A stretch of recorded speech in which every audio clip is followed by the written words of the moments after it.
Bonjour et bienvenue. Aujourd'hui, on va décoder ensemble la génétique des bactéries. On va plonger dans les secrets qui permettent à ces tout petits organismes de s'adapter, d'évoluer et parfois de devenir de vrais cauchemars pour la médecine.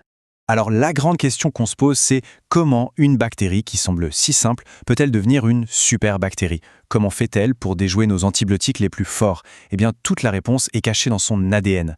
C'est sa capacité à changer et surtout à partager ses super pouvoirs génétiques qui fait toute la différence. Et c'est exactement ça qu'on va explorer ensemble. Alors, voilà notre programme. D'abord, on va regarder le code essentiel, les bases. Puis, on verra la boîte à outils génétique qui leur donne de nouvelles capacités. On parlera ensuite de l'innovation spontanée, c'est-à-dire les mutations, puis leur réseau social pour partager tout ça, et on finira par l'impact que ça a dans notre monde, le monde réel.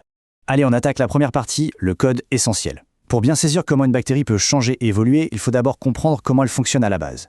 Pensez à son matériel génétique un peu comme au système d'exploitation d'un ordinateur, son Windows ou son macOS si l'on veut.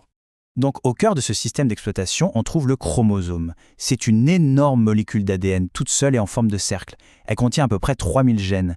Et ces gènes-là, ils sont vitaux, vraiment essentiels. C'est eux qui gèrent tout, la structure de la bactérie, sa respiration, sa reproduction, bref, tout ce dont elle a besoin pour vivre. C'est vraiment le programme de base, impossible de s'en passer. Mais l'histoire ne s'arrête pas là. À côté de ce gros chromosome essentiel, les bactéries ont aussi ce qu'on appelle des éléments génétiques mobiles. Et là, si on reprend notre métaphore de l'ordinateur, si le chromosome c'est le système d'exploitation, eh bien ces éléments mobiles c'est comme des applications, des petits logiciels qu'on peut installer pour avoir de nouvelles fonctions. Et c'est vraiment là que les choses deviennent passionnantes. Alors, c'est parti, explorons cette fameuse boîte à outils génétique. Ce sont ces éléments mobiles, ces fameuses applis, qui donnent aux bactéries cette capacité d'adaptation assez incroyable. Les plus connus, ce sont les plasmides, les transposons et les intégrons. Les plasmides, ce sont vraiment les vedettes du spectacle. Imaginez des mini-molécules d'ADN, elles aussi circulaires, mais complètement indépendantes du chromosome principal. Le truc de fou, c'est qu'elles peuvent se copier toutes seules et, surtout, elles peuvent passer d'une bactérie à une autre. Ce sont de véritables clés USB génétiques. On a vraiment compris à quel point les plasmides étaient puissants au Japon dans les années 50. C'est une histoire assez incroyable. À l'époque, on venait d'introduire plein de nouveaux antibiotiques. Et là, des chercheurs tombent sur des souches d'une bactérie, la Shigella, qui sont devenues résistantes d'un coup. Pas à un seul antibiotique, non, mais à 4 en même temps. Comment c'était possible?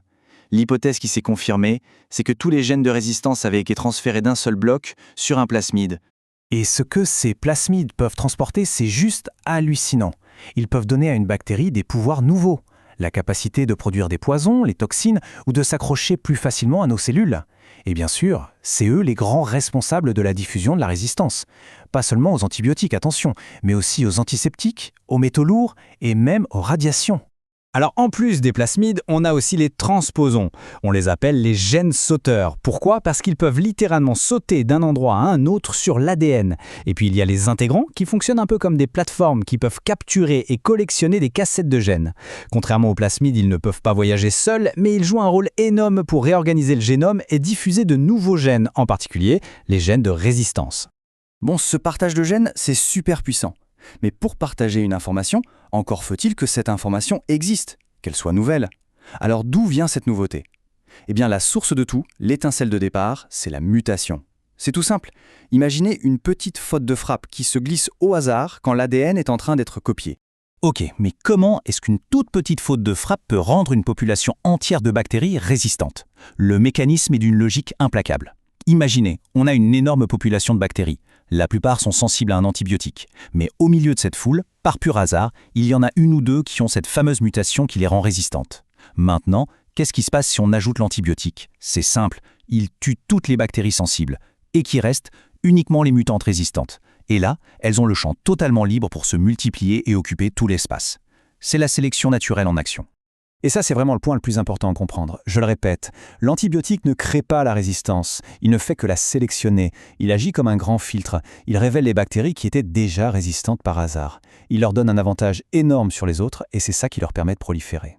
Alors, on pourrait se dire que ces mutations sont super rares. Et c'est vrai. La probabilité qu'une mutation précise apparaisse, c'est de l'ordre de 1 sur 100 000 à 1 sur 10 milliards. C'est infime. Mais, et c'est un grand mais, il faut penser à l'échelle. Dans une simple infection, on peut avoir des milliards de bactéries. Et avec des chiffres pareils, un événement même très rare finit toujours par arriver. C'est une certitude statistique, il y aura toujours quelques mutants dans le lot. Ok, donc une bactérie a eu de la chance, elle a une super mutation, ou elle a récupéré un plasmide génial, mais le plus fort, c'est qu'elle ne va pas le garder pour elle. Les bactéries, elles ont un vrai réseau social pour s'échanger les bons plans génétiques. On appelle ça le transfert horizontal de gènes. C'est comme ça qu'elles partagent leurs innovations. Le premier de ces mécanismes à avoir été découvert, c'est la transformation. Et ça remonte à 1928 avec l'expérience historique de Griffith. Ce qu'il a fait est génial. Il a pris des bactéries inoffensives, vivantes, et il les a mélangées avec des bactéries dangereuses, mais qu'il avait tuées avant. Et le résultat, les bactéries inoffensives sont devenues dangereuses. Comment ? Elles avaient tout simplement aspiré des morceaux d'ADN des bactéries mortes qui flottaient autour d'elles. Elles se sont transformées. C'est fou, non ? Donc, pour résumer, il y a 3 grandes façons pour les bactéries de s'échanger des gènes. La transformation, on vient de le voir, la bactérie récupère de l'ADN qui traîne. Ensuite, il y a la transduction. Là, c'est un virus de bactérie, un phage, qui sert de courrier et qui transporte par erreur de l'ADN d'une bactérie à une autre. Et enfin, la plus directe, la conjugaison. Là, c'est carrément un contact physique, presque un accouplement, où 2 bactéries se connectent par un petit pont pour se transférer un plasmide. Voilà, on a vu toute la mécanique, les mutations, les plasmides, les transferts. C'est fascinant. Mais la vraie question, c'est à quoi ça nous sert de savoir tout ça ? Comment est-ce que ça nous aide concrètement à combattre les maladies ? C'est là que tout ce qu'on a vu prend son sens. Et l'un des meilleurs exemples, un cas où cette connaissance a littéralement sauvé des millions de vies, c'est le traitement de la tuberculose. C'est vraiment le cas d'école parfait pour mettre en pratique tout ce qu'on a appris sur les mutations et la sélection. Alors pourquoi ne traite-t-on jamais la tuberculose avec un seul antibiotique ? La raison est purement génétique. Regardez, si on donne l'antibiotique A tout seul, on va forcément finir par sélectionner des bactéries qui sont résistantes à A. Si on donne B tout seul, pareil, on sélectionne des résistantes à B. Mais quelle est la chance qu'une bactérie ait en même temps la mutation de résistance à A et la mutation de résistance à B ? La probabilité devient minuscule, astronomiquement faible. C'est pour ça qu'on utilise une combinaison d'antibiotiques. On joue sur les probabilités pour rendre quasi impossible l'émergence d'un mutant qui survivrait à tout. C'est une stratégie brillante, directement inspirée de ce qu'on sait de la génétique. Et tout ça, ça nous amène à une conclusion assez vertigineuse. On est engagé dans une course aux armements, mais à l'échelle de l'évolution. D'un côté, les bactéries, qui innovent en permanence, qui partagent leurs découvertes et qui s'adaptent à une vitesse folle. De l'autre, nous, avec notre intelligence, qui essayons de comprendre leur génétique pour avoir un coup d'avance. La question reste entière. Dans cette bataille invisible mais absolument cruciale pour notre futur, qui va gagner ?